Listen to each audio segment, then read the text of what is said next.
नमस्कार, मैं कुसुम और आप देख रहे राजस्थान धड़का न्यूज़। कुशलगढ़ में श्रीमद् भागवत कथा का समापन महाआरती के बाद नगर में शोभा यात्रा निकाली। कुशलगढ़ कस्बे के ओदीचे ब्राह्मण समाज के नोहरा में चल रही भाद्र पक्ष शुक्ल अष्टमी से शुरू श्रीमद् भागवत कथा का पूर्णिमा के दिन समापन हुआ। 2 दिन श्रीमद् भागवत गीता का श्रद्धालुओं ने श्रवण किया। मुख्य यजमान श्रीमद् भागवत को सिर पर लेकर निकले। मुख्य यजमान कुशलगढ़ के उदीचे ब्राह्मण समाज के नोहरा नीलकंठ महादेव मंदिर महिला मंडल की ओर से आयोजित श्रीमद् भागवत कथा का सोमवार को समापन हुआ। कथावाचक थांदला वाले महाराज यज्ञ जय श्री हरि ने कथा का सार प्रस्तुत किया।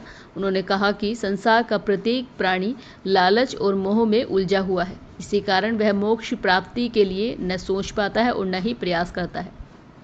उन्होंने बताया कि मानव जीवन का उद्देश्य धर्म कल्याण और मोक्ष की प्राप्ति है। पितृपक्ष के दिनों में गीता 18वां का विस्तृत वर्णन किया। नगर के मुख्य मार्ग से निकली शोभा यात्रा निकली। इस अवसर पर पूजा अर्चना के साथ महाआरती की गई। इसके बाद ढोल बाजे के साथ श्रीमद् भागवत कथा की शोभा यात्रा निकाली गई।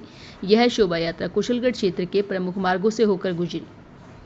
दोपहर करीब 1:30 बजे इसका समापन हुआ। इस दौरान एडवोकेट हरेंद्र पाठक, विकास शर्मा, कौशल राव, मुकेश अग्रवाल, नरेश त्रिवेदी, बाबूलाल प्रजापत, अजय निगम, राधेश्याम सोनी, राघवेश चरपोटा, मनीष नीमा, कमलेश टेलर, नीलेश सोनी, महिला मंडल के अंबिका पाठक, ज्योत्सना पंड्या, कैलाश पंड्या, कांता अरोड़ा, दीपशिखा त्रिवेदी, उषा प्रजापत, पद्मा पंड्या, हेमलता टेलर, विद्या सोनी, रामकन्या भाटिया, संगीता सोनी, तिलोत्मा पंड्या, ममता शर्मा, चेतना चौहान सहित कई महिलाओं का सहयोग रहा।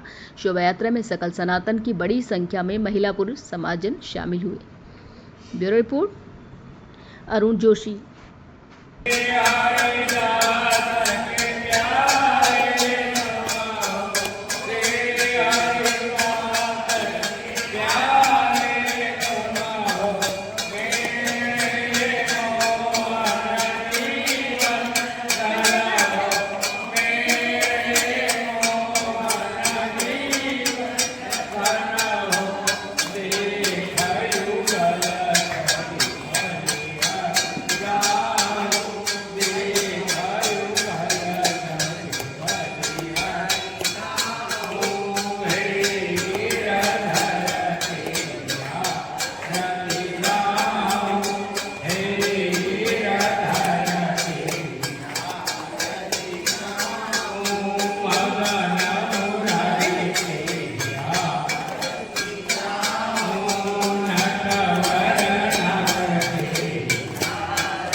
और अगले वर्ष तो निश्चित रूप से वही उसी स्थान पे होगी।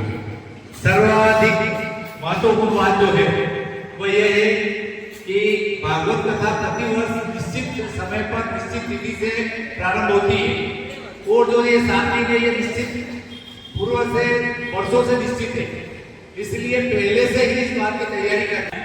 लेकिन हम जिस धरती पर जन्म लिया है यह ऋषि मुनियों की धरती है। यह ऋषि मुनियों की धरती होने के साथ साथ अनेकानेक त्योहार और संस्कृति की धरती है। 700 वर्षों के इसका कार्यकाल और 200 वर्षों के इन मुल्कों के कार्यकाल के बाद भी हमारी धर्म और संस्कृति आज जिंदी है, तो ये हमारी माता बहनों के कारण है। धर्म की प्रभावना बढ़ाने में माता बहनों का जितना योगदान है उतना पुरुषों का कम है, तो पुरुषों को भी एक बार सबको मिल करके